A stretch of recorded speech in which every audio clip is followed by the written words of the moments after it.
오늘도 다 함께 하신 여러분들을 환영하고 사랑하고 축복합니다. 우리 옆 사람에게 인사합시다. 환영합니다. 반갑습니다. 사랑합니다.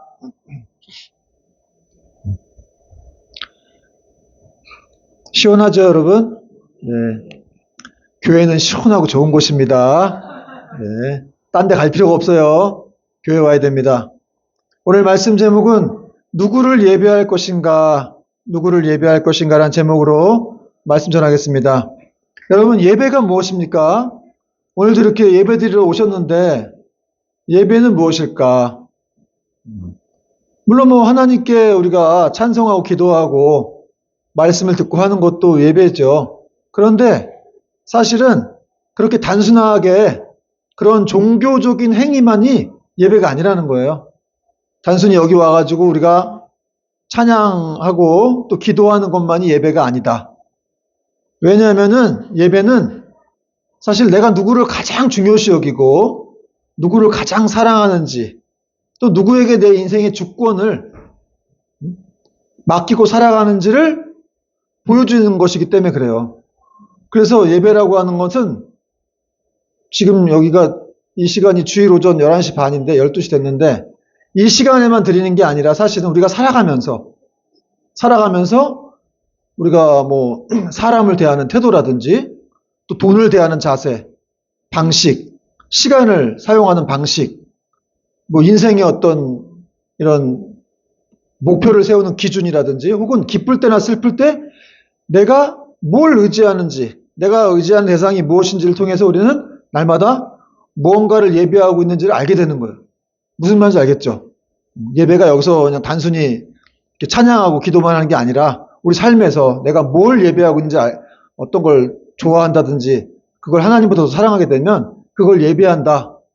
그런 말입니다. 그래서 사실 많은 사람들이 하나님을 예배한다고 말은 하지만 실제로는 다른 것을 예배할 때가 많아요. 그래서 어떤 사람은 돈을 사랑하기 때문에 돈을 예배합니다. 그래서 돈이 있으면 행복하고 돈이 없으면 무너집니다. 어떤 사람은 좋은 환경을 예배해. 그래서 환경이 좋지 못하면 무너져요. 어떤 사람은 성공을 예배하기 때문에 성공을 위해서 가족도 포기하고 건강도 포기하고 또 신앙도 포기하고 또 어떤 사람은 사람의 인정을 예배하기 때문에 사람들이 칭찬하면 행복하고 칭찬하지 않고 비난하면 막 마음이 무너집니다. 그 사람의 신은 바로 하나님이 아니라 그것들인 거죠.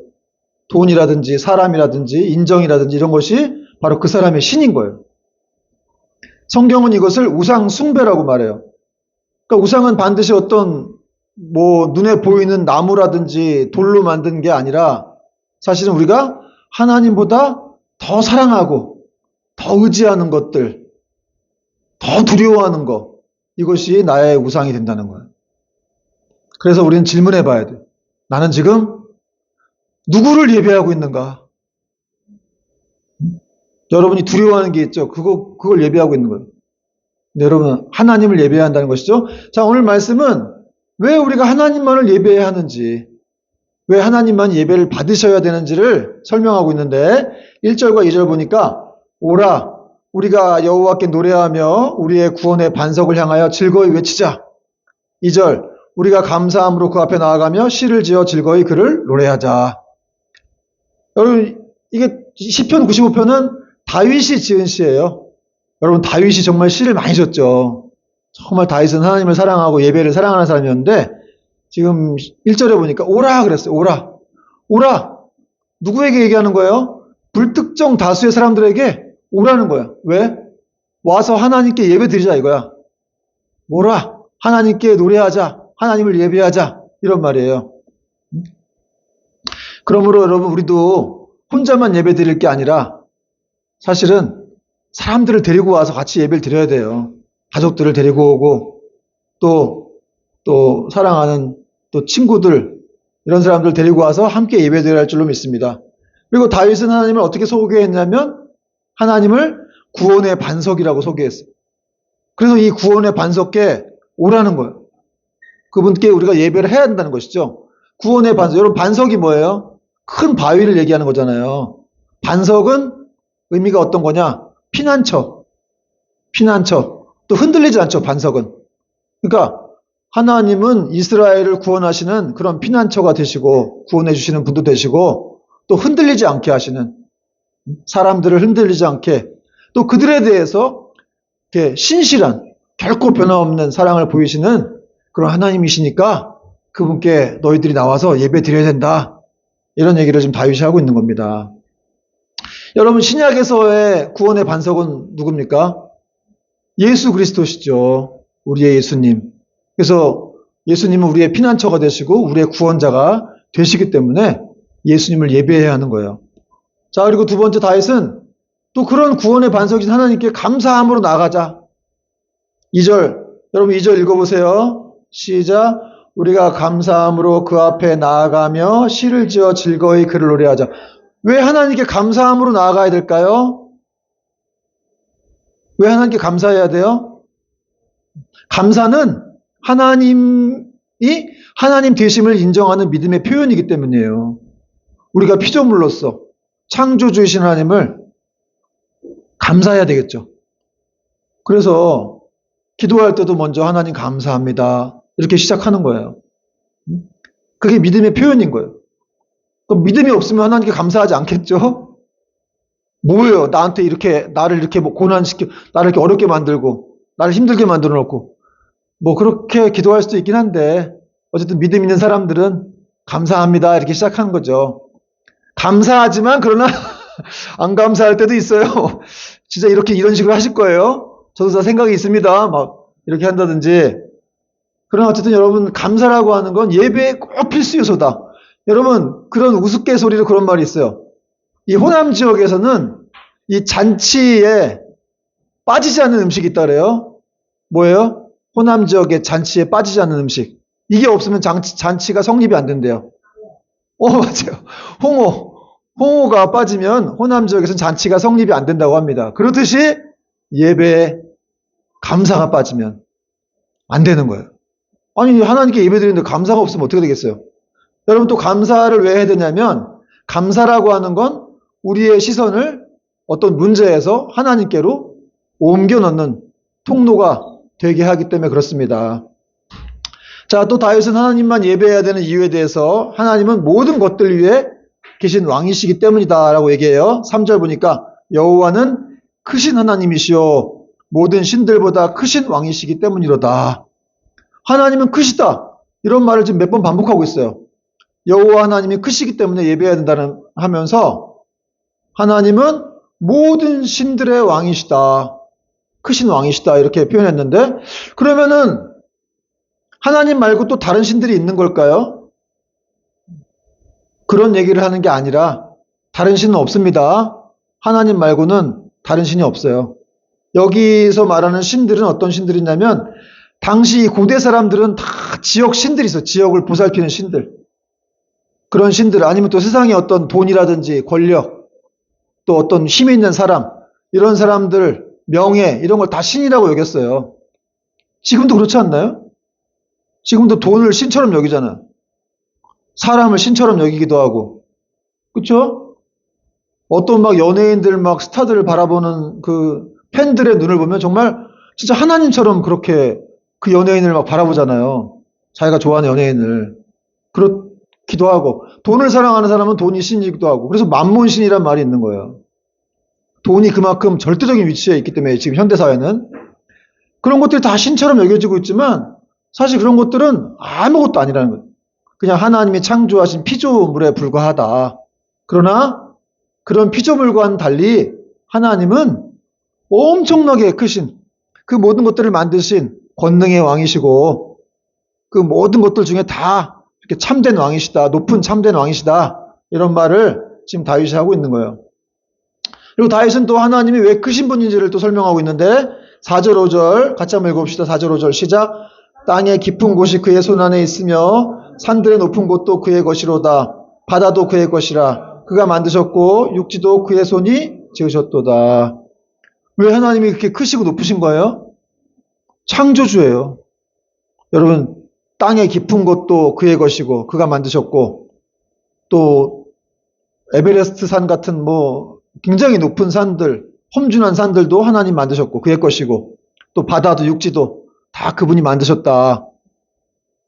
여러분, 하나님의 창조를 인정하지 않는 분들은 여기에 대해서 공감하지 않을 수도 있겠지만, 그러나 성경은 하나님이 세상의 창조주시다. 만물의 창조주시다. 이렇게 말씀하고 있어요. 여기 땅의 깊은 곳이라고 표현이 나왔는데, 땅의 깊은 곳은 어디를 말하는 걸까요? 땅의 깊은 곳. 지구과학에서 사용하는 말로 표현하자면 핵이에요. 지구의 그 중심, 핵, 멘틀 이런 걸 얘기하는 거예요. 그러니까 그런 것까지도 하나님이 그 깊은 곳을 아신다는 거죠. 뭔 말이에요? 하나님이 거길 다 다스리고 통치하신다는 이 말이에요. 그러니까 여러분, 이런 사실을 통해서 여러분, 이 지구의 핵 멘틀 우리가 가볼 수가 있어요? 거기가 어딘지도 모르잖아요. 그러나 하나님은 그걸 만드셨고 그걸 다스리고 통치하시는 분이시다. 그러니까 세상의 모든 만물을 지구의 핵까지도 하나님이 다 다스리고 만드셨고 다스리고 계신다. 이런 말씀을 통해서 여러분, 우리가 하나님께 당연히 예배해야 함을 깨닫게 되는 것이죠. 그리고 우리가 가진 것들이 사실은 내 것이 아니구나. 산도 바다도 하나님 것인데 우리가 가지고 있는 것이 뭐 우리 거겠어요? 다 하나님 것이죠. 그런 걸 인정해야 돼요. 그걸 인정할 때만이, 잠깐 우리에게 이제 빌려주신 거죠, 하나님이. 살아있을 때까지만. 빌려주시고 그걸 누리게 하셨어요. 그래서 여러분, 우리는 사실 내 집, 내 차, 내 가족, 막 이렇게 강하게 내 거라고 주장하는데 사실 여러분, 우리 건 없어요. 다 하나님 건데 잠깐 빌려주신 거예요. 근데 자꾸 내 거라고 하다 보니까, 너무 강하게 주장하다 보니까 내 거가 잠깐 이렇게 뭔가 빠져나가거나 잃어버리면 아주 속상한 거예요. 돈이 좀 나가면 속상하고 막. 그러니까 뭐 남한테도 못 나눠줘. 내 거라고 생각하니까.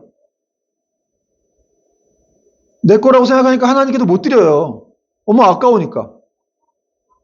그러나 하나님 것인가라고 생각하면 다 드릴 수 있어요. 어차피 다 드릴 거니까. 그분 것이고 우리도 그분 것이고 모든 만물이 다 그분 것이기 때문에 드릴 수 있습니다. 또 여기서 한 가지 생각해 볼 것은 어떤 거냐면, 이 세상의 모든 것이 하나님 것이고 하나님은 지구의 멘틀, 핵까지도 다 이렇게 다스리시는 분이라는 걸 믿는다면은 우리 인생의 문제에 있어서도 우리가 알 수 없는 문제들 있잖아요. 우리가 가볼 수도 없고 미래의 문제는 가볼 수도 없죠. 또 알 수 없는, 이해할 수 없는 그런 문제들도 있는데 그런 것들도 하나님이 다스린다는 것을 믿어야 돼요. 지구의 핵까지도 다스리시는 분인데 우리 인생의 문제를 못 다스리시겠어요? 우리가 알 수 못하는 문제를 하나님은 다 알고 계시고 그걸 다스리신다는 거예요. 여러분이 두려워하는 문제들, 걱정하는 문제들을 사실 하나님은 다 알고 계시고 자기 손안에 있다는 거예요. 그래서 정말 그분만 바라보고 그분만을 의지하면 그런 모든 문제에서 두려울 필요가 없다. 오스왈드 챔버스 목사님이 그런 말 했죠. 우리의 모든 문제는, 우리의 염려와 초조는 하나님을 빼고 계산하기 때문이다 그랬어요. 다 내 인생의 문제가 발생하면 하나님을 빼버려. 그분을 생각하지 않으니까 계속 불안하고 초조하고 내 미래는 어떻게 될까? 난 뭐라고 먹고 살아야 되나? 여러분, 거기다 하나님을 좀 집어넣어 보세요. 그분이 어떤 분이, 지구의 핵까지도 깊은 곳까지도 아시는 분인데 여러분 한 사람, 그분이 우리 창조주신데 우리 하나 어떻게 못하시겠어요? 그냥 무에서 유를 창조하시는 분이에요. 뭐가 있어야 되는 분이 아니에요. 그냥 무에서 유를 창조하는 거예요. 없다가도 그분이 말씀하시면 생기는 거예요. 예전에 제가 이전 교회에 있을 때 어떤 자매가 와가지고 저는 남자친구가 없어요. 뭐가 없어요? 막 그러더라고요. 제가 그랬죠. 그 없다고 하는 거는 사실은 하나님이 없다고 하는 건 똑같은 거라고. 왜냐하면 하나님 말씀만 하시면 언제든지 그 무에서 유로 그것이 생길 수가 있기 때문에 그렇다는 거예요. 여러분, 사실 믿음이라고 하는 거를 갖고 있다는 게 얼마나 중요한지 몰라요. 아까 제가 설교 전에 믿음의 말을 선포하라고 자꾸 그랬는데 자꾸 부정적이고 안 좋은 얘기만 하지 말고 어떤 사람에 대해서도 자꾸 믿음으로 선포하고, 왜냐하면 주님이 내 귀에 들린 대로 내가 너희에게 행하리라 이렇게 말씀하셨기 때문에, 그래서 인간만 말할 수 있는 거잖아요. 또 그분이 말씀하시는 분이기 때문에 우리에게도 말을 주셨는데, 그래서 하나님은 그분처럼 말하기를 원하시는 거죠. 그래서 자녀들에 대해서도 또 우리의 미래에 대해서도 자꾸만 이렇게 불안한 생각을 하지 말고 믿음으로 선포하라는 거예요. 그럼 하나님께서 정말 여러분의 믿음도 더하시고 또 하나님이 어떤 분인지도 알게 하시고 또 그렇게 그 믿음대로 이끌어 가시는 줄 믿으시기 바랍니다. 또 오늘 다윗은 하나님을 예배해야 되는 중요한 이유를 말하고 있는데 중요해요. 자, 6절 7절 보니까 오라 우리가 굽혀 경배하며 우리를 지으신 여호와 앞에 무릎을 꿇자. 그는 우리의 하나님이시오 우리는 그가 기르시는 백성이며 그의 손이 돌보시는 양이기 때문이라. 너희가 오늘 그의 음성을 듣거든. 왜 우리가 하나님을 또 예배해야 한다고 말하고 있어요, 다윗이? 그분은 우리의 하나님이시고 우리는 그가 기르시는 백성이고 양이다. 그런 말을 하고 있어요. 여러분 또 하나님이 우리를 지으셨다고 말씀하고 있죠. 여기 6절 보니까 왜 우리가 여호와께 경배를 해야 되냐면 우리를 지으신 여호와 하나님이 계시기 때문에 그분 앞에 경배를 드리고 무릎을 꿇어야 한다. 이런 얘기를 하고 있는 거예요. 그러므로 여러분 우리 인간이라고 하는 존재는 스스로 존재하고 있는 것이 아니라 우리를 누가 지었다는 것이죠. 여기 6절에도 우리를 지으신 여호와란 이름이 하나님의 이름이죠. 또 창세기 2장 7절에도 보니까 여호와 하나님이 땅의 흙으로 사람을 지으시고 생기를 그 코에 불어넣으시니 사람이 생명이 된지라. 창세기에 나와 있어요. 여기 생기를 불어넣으셨다는데 생기가 이 하나님에게서 나오는 생명의 숨결을 말해요. 이게 생명, 호흡 뭐 이런 뜻인데 그냥 대충 공기를 들이마시는 호흡이 아니라 하나님에게서 나오는 호흡이에요. 생명의 숨결. 영적 생명을 일으키는 호흡이라고 해야 되나? 뭐 그런 것인데 어쨌든 그 하나님에게서 나오는 그 생명을 우리에게 불어넣으심으로 여러분은 원래 흙덩어리인데 흙으로 끝나지 않고 이렇게 빛나는 사람으로 아름답고 멋진 사람으로 생각할 수 있는 사람으로 우리를 만들어주신 거예요. 이 말씀이 의미하는 바는 뭐냐? 뭘까요? 그만큼 사람이 존귀하다는 거예요. 하나님의 자기 생명을 불어넣으셔서 우리 인간을 만들었기 때문에 그만큼 생명은 위대하다. 여러분의 이 생명은 아주 존귀한 것이기 때문에 스스로를 막 이렇게 해하면 안 돼요. 하나님이 자기 생명을 불어넣으셔서 여러분을 만드셨기 때문에 우리 자녀도 마찬가지고 어떤 사람 보면은 너무너무 가난하고 뭐 아무것도 없이 막 이렇게 길거리 노숙하는 그런 분들도 있잖아요. 우리가 보기에. 그렇지만 그분들이 하나님의 형상이라는 하나님의 생명을 불어넣은 존재가 된 그런 사람들이다. 그래서 그렇게 생기를 불어넣으신 이유도 뭐냐면 우리와 교제하기 위해서 가까이 지내기 위해서 하나님이 그렇게 생기를 불어넣으셨다는 것이죠. 그래서 여러분 우리가 이렇게 지금 살아 숨쉬고 호흡하고 또 심장이 뛰고 오장육부가 움직이고 또 별 이상 없이 이렇게 학교 다니고 직장 생활하고 하는 것들이 다 하나님이 이렇게 우리를 돌보시기 때문에 가능한 일이라는 것이죠. 그러나 만약 하나님께서 한순간이라도 여러분에게 있는 그런 은혜를 그 호흡을 싹 걷어가 버리시면 우리는 그런 삶을 영위할 수가 없어요. 인간은 되게 대단한 존재인 것 같지만 사실은 콧구멍 2개 막으면 그냥 없어지는 그런 아무것도 아닌 존재라고 할 수 있어요. 그런데 사람들은 이런 하나님을 예배하지 않고 어떻게 합니까? 지금도 이렇게 예배하지 않는 사람들이 많죠. 세상 속에 얼마나 많아요. 우리 5천만 중에 크리스찬이 1,000만이라고 하는데 1,000만 요새 많이 빠졌죠. 800만이라고 한다면 4천 몇백만이 다 안 믿는 사람들인 거예요. 그런 사람들은 다 뭘 지금 섬기고 있는 거예요? 눈에 보이는 피조물들을 섬기고 있는 거죠. 그래서 2000년 전에 사도 바울이 이미 예언했어요. 로마서 1장 22절에서 스스로 지혜 있다 하나 어리석게 되어 썩어지지 아니하는 하나님의 영광을 썩어질 사람과 새와 짐승과 기어다니는 동물 모양의 우상으로 바꾸었느니라. 25절 말씀이 중요한데 이는 그들이 하나님의 진리를 거짓 것으로 바꾸어 피조물을 조물주보다 더 경배하고 섬김이라. 여러분 죄가 뭐예요? 인간이 만든 피조물을 하나님 만든 피조물을 조물주이신 하나님보다 더 섬기는 거예요. 그것이 죄라는 것이죠. 여러분 제가 물어볼게요. 돈이 우리를 만들었습니까? 성공이 우리를 만들었나요? 권세가 우리를 만들었어요? 능력이 우리를 만들었어요? 여러분이 그렇게 좋아하는 뭐 어떤 것들이 우리를 만들었습니까? 아니에요. 오직 하나님만이 우리를 만드셨고 하나님만이 우리를 구원하시는 그런 존재라는 사실입니다. 그래서 그분만이 예배를 받으셔야 되고 경배를 받으셔야 한다. 여러분 잘 듣고 있죠? 네, 무슨 말인지 알겠죠?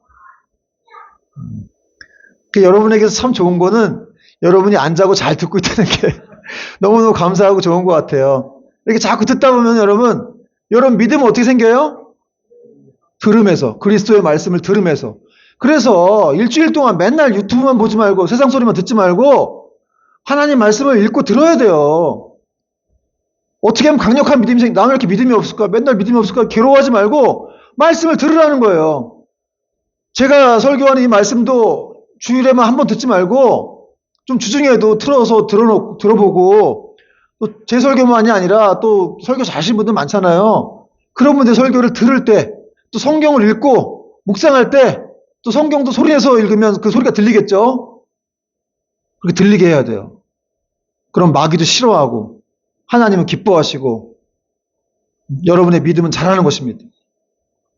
여러분 믿음이 너무너무 중요한 거예요. 그거 없으면 우리는 없는 건 아니지만 우리 팔다리가 있듯이 믿음은 우리한테 있는데 그걸 활용을 못해 지금.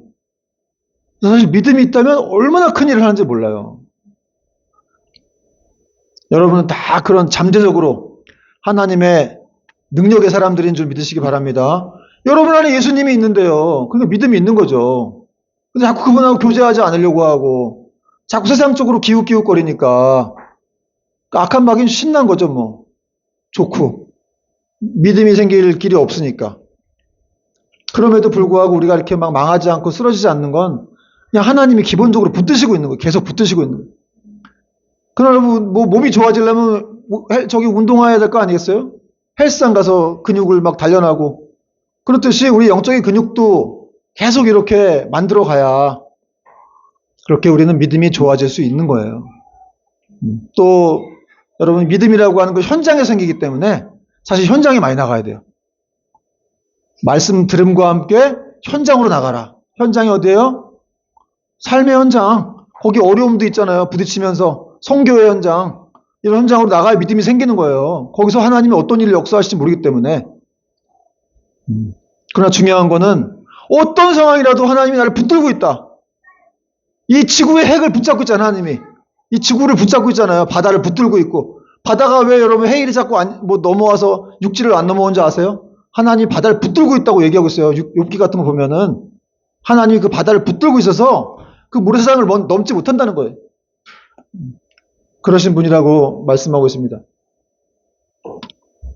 오늘 제가 이렇게 충만한 것 같죠?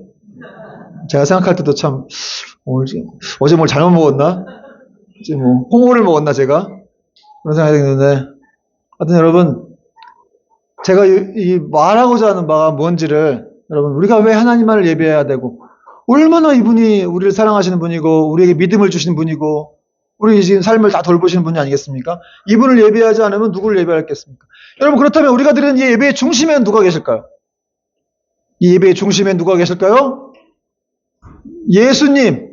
이 예배의 중심엔 예수님이 계시는 거예요. 성령님도 계시고 예수님이. 그러나 더 중요한 건 예수님께서 이 예배의 중심에 지금 이 자리에 눈에 보이지 않지만 예수님이 이곳에 함께 앉아 계십니다.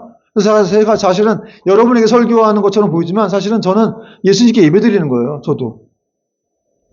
그분이 우리의 예배를 받으시기 때문에 우리가 죄 때문에 사실은 하나님께 나아갈 수가 없었는데 그러나 예수님께서 십자가에 못 박혀 죽으시고 우리를 대신해서 그렇게 부활 승천하셨기 때문에 우리는 그분으로 인해서 하나님 앞에 담대하게 나갈 수가 있게 된 거예요. 그래서 예수님이 예배의 중심이고 그분만이 영광을 받으시게 된다는 것이죠. 받으셔야 한다는 것이죠. 그러면 여러분 예배의 감동이 중요한 게 아니라 뭐 음악이 좋은 게 중요한 게 아니에요. 사실은. 그 예배 안에 예수님이 계시느냐 안 계시느냐 그게 중요한 거예요. 만약에 예수님이 안 계신다 그러면 예배가 아니거든요. 종교적인 형식인 거지. 그 설교할 때 한 번 십자가 설교 한 번 안 하고 예수님 얘기도 한 번 안 하는 그런 분들도 많이 있는데 그건 예배가 아니고 설교도 아닌 거예요. 무슨 이야기 뭐 재밌는 얘기하다 끝나는 거죠.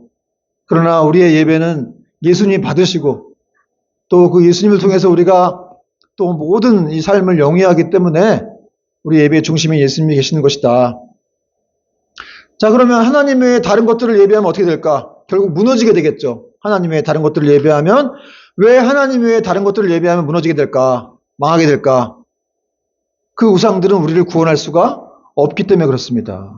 우리를 건질 수가 없어요. 여러분, 그 예를 잘 보여준 사람들이 누굽니까? 이스라엘 백성들이죠. 그들은 늘 우상 숭배했어요.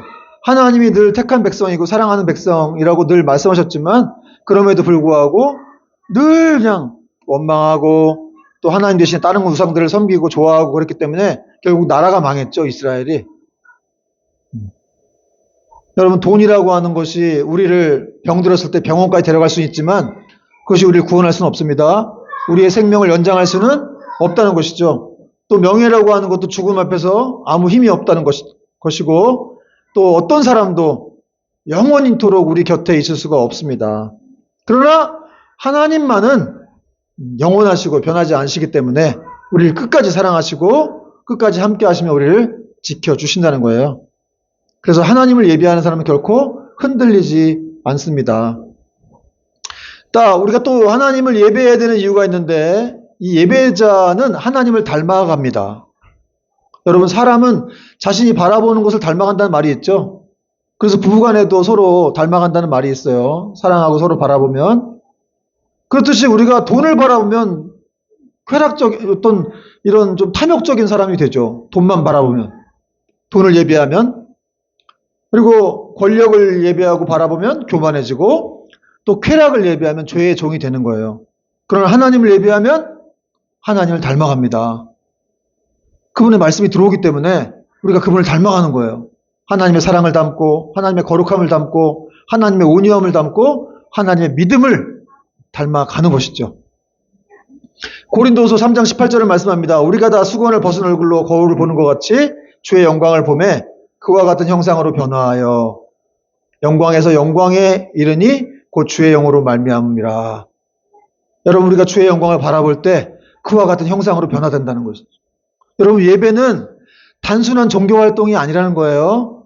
예배는 사람을 변화시키는 유일한 능력이고 방법이기 때문에 여러분이 예배를 잘 드려야 돼요. 예배를 결코 소홀히 하면 안 되고 예배 속에서 하나님의 임재를 누릴 때 우리는 변화될 수가 있습니다. 제가 간증 하나 해드릴게요.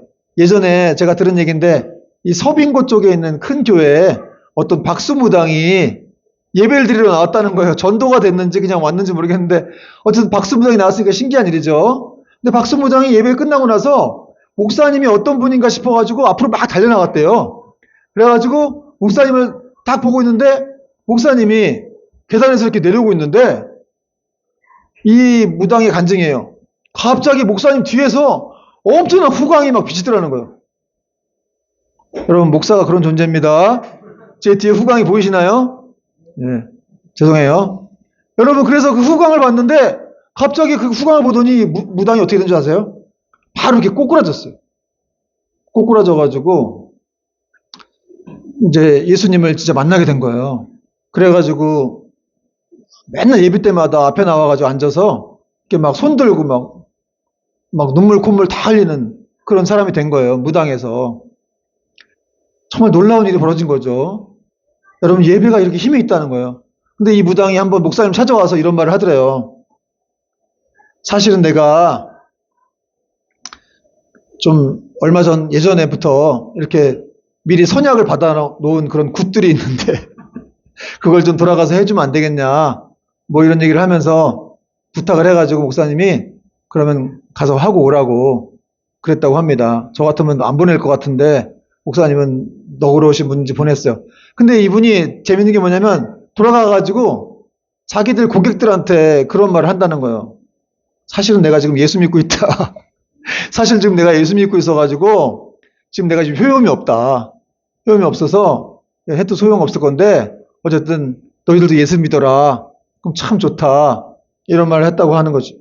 여러분, 예배라고 하는 것이 정말 이렇게 사람을 변화시키는 그런 능력이라는 것이죠. 왜 그렇습니까? 이 예배 안에 하나님의 임재가 있고 말씀과 성령의 역사가 있기 때문에 그렇다는 거예요. 여러분, 주일에만 예배 드리는 게 아니죠. 여러분 삶 속에서 예배 드릴 수 있잖아요. 얼마든지. 성경책 하나 펴고 기도하고 또 찬양 듣고 그것이 예배라는 거예요.